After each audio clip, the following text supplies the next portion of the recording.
In this video, I'll show you an incredibly simple abstract art technique using newspaper and charcoal, and explore why we might want to focus on simplicity sometimes with our art. Hey everyone, it's Chris Loud. I'm going to begin by using gel medium to basically glue a whole mess of torn newspaper down on 2 pages in my sketchbooks. The main things I'll be working on are composition and form. So on the first page, I'll use charcoal to create a simple and common shape over top the collage background to quickly create what I think is an engaging abstract. Then for the second page, I'll again use charcoal, but I'm going to start with some blue acrylic paint, a black Posca marker, and later a tinge of water-soluble wax pastels.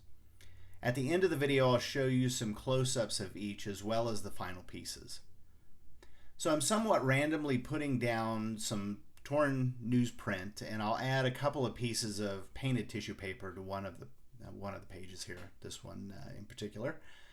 And personally, I find this step to be so fun and almost meditative. No, actually, I'll kind of pull back on that. It is meditative.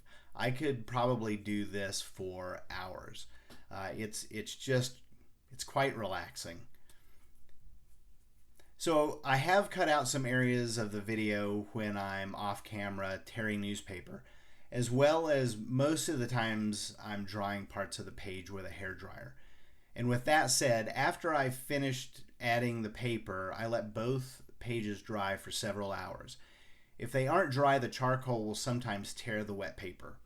And I could have dried it enough with a hairdryer, but I decided to work on something else and let these dry on their own and come back to them.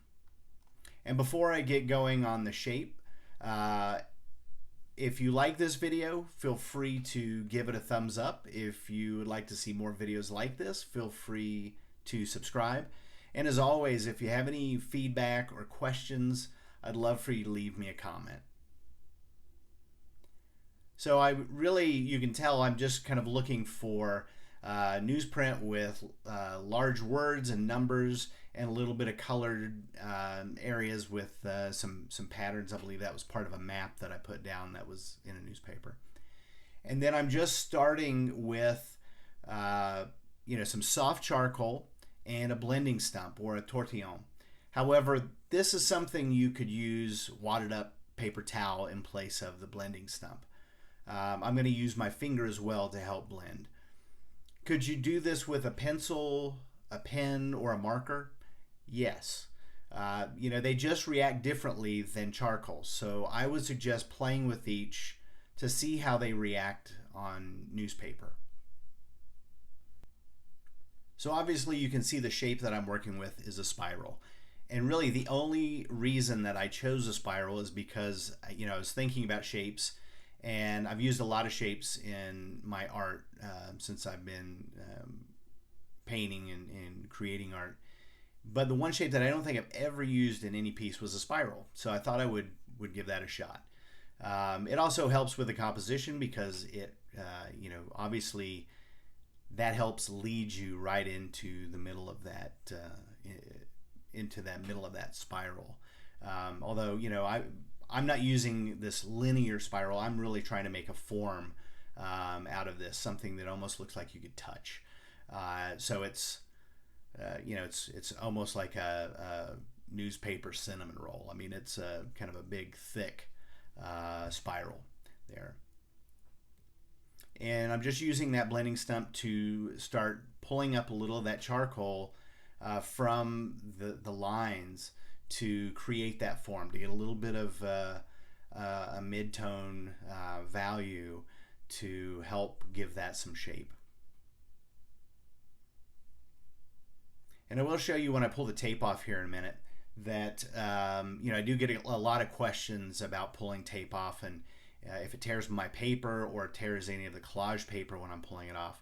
And one trick that I always do, and I don't show it necessarily in the videos, is that I will take a hairdryer and heat up the tape and get the glue on the underside warm so it pulls off really easily.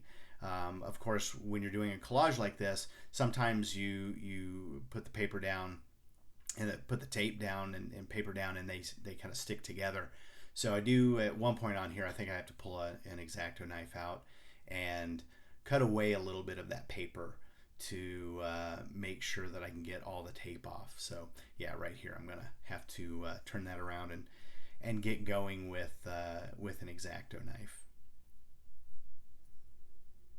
So one reason why we might want to focus on simple techniques sometimes with our art is because it helps us master the basics. Simple techniques allow us to refine our skills by concentrating on fundamental aspects of art making. And mastery of the basics provides a strong foundation that can enhance more complex work in the future. And I'll just say we're always working on mastering the basics. I mean, I would venture a guess at just about any artist that you ask, certain techniques, if they've mastered it, they'll say, oh no, I'm continuing to learn and grow in that. But that's something we're always striving for. So you can see on this one, I started with a Posca marker to get the spiral down. And right away, kind of off to the left, I put an extra line in there. And as soon as I put it down, I thought, well, that's not supposed to be there. And as much as I didn't want to have these perfect spirals, I just wanted, something that looked organic. I'm not sure where that line came from, why I put that down. So you'll see in a little bit what I do to try and fix that, because right now you can see it, I can't rub that off. I could paint over it, and I guess I kind of do something similar to that. But you'll see, it's a problem, a creative problem that I had to figure out what to do and how to solve it. So you'll see what I do there. But also other reasons, it also helps us by reducing our chances of being overwhelmed.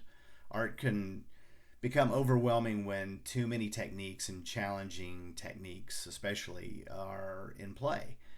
So focusing on simple techniques helps us avoid feeling bogged down by complexity, which allows for a more enjoyable and less stressful creative process. Now, with that said, I'm not recommending that we don't push ourselves to learn new and more complex techniques. Those are just as key to our growth as artists. However, like I said, we can get bogged down and overwhelmed to a point when learning that it's not, it's just not fun anymore. So shoot for a balance between enhancing more basic skills and learning newer, more challenging skills. So you can see with that line, I added some more. I was thinking of a chambered nautilus shell, where I was not trying to imitate that necessarily. That's just kind of what came out, was adding a few more lines and filling those in to just give a new pattern in this. And then I was using Winsor blue to mainly to get the shading in a little bit more. But also brought in, I think it was light blue permanent, a lighter blue to help with some of the values there. And focusing on simple techniques also increases creativity. Limiting the range of techniques can actually spark creativity. When we have fewer tools at our disposal, we often innovate ways to express our ideas within those constraints. And, these little projects often require less time to execute, which is beneficial for those of us who want to produce more work quickly. And that efficiency can be especially useful for our daily practices, sketches, or warm-up exercises. So here are some close-ups of the first one where I just used charcoal and newsprint. And I'll show you the final piece here in different orientations. And again, I really enjoyed this one. Simple. I think the journey on this piece just basically takes you through the spiral and you have all those words and numbers. So here's the second piece with some close-ups, and then I'll show you the final piece with some different orientations here as well.